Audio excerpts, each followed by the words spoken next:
The 4 Honolulu police officers charged in connection with a 2021 car crash in Makaha all pleaded not guilty in court this morning.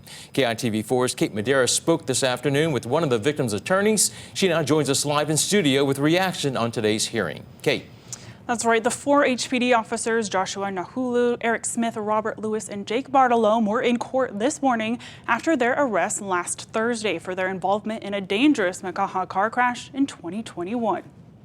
During the chase, the officers allegedly used no lights or sirens and caused the car they were tailing to crash, resulting in serious injuries to 6 people. Prosecutors say the officers then fled the scene, to which they were later called back, where they pretended not to know what happened and left details out of their police reports. At today's hearing, all 4 officers pleaded not guilty. Their trial is currently set to take place in May. Megan Cow, a legal expert here in Honolulu, says this process was a lengthy one, not only because of the government officials involved, but also because of the variety of medical issues the crash victims have experienced. I realize people think that this has taken a really long time, but when you're dealing with injuries that are extensive as these, I understand that one of the children or one of the kids were paralyzed.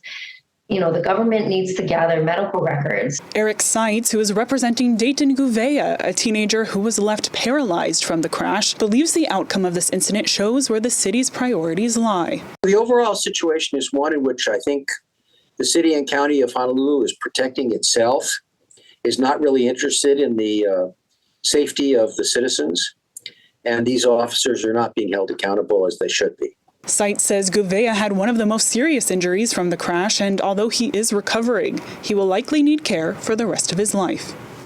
KITV4 reached out to the officers' attorneys, who all declined to comment. After the crash, 3 of the officers' police powers were revoked and the 4th has been restricted. HPD says it's conducting its own internal investigation. Kate Medeiros, KITV4 Island News.